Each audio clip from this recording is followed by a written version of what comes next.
Soragba como sabatia sofion. Lo pueblo adora sobre sus hijos, Soragba como lo.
Wontomo wana nese tolo hau. Mabana egbo Yesusi amatamea. Wonjene amabana ponyomo. Mabana egbo Yesusi amatapogomo. Wonjene amabana ponyomo.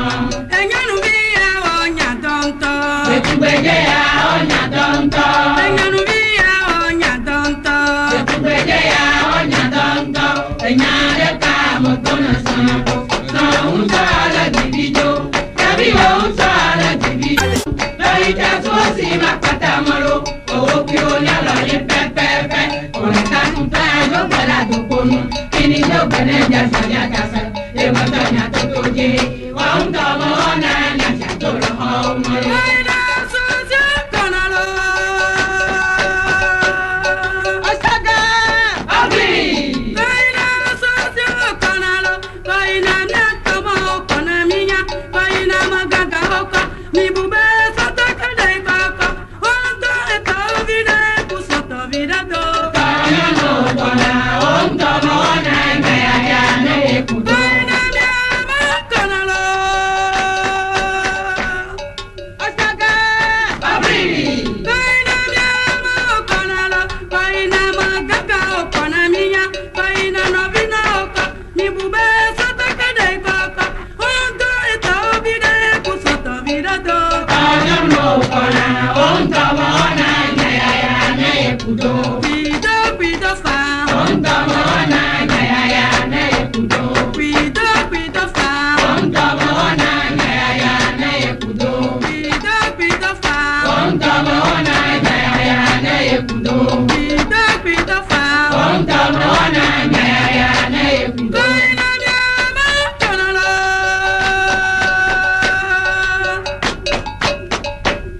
Aina nyama konalo.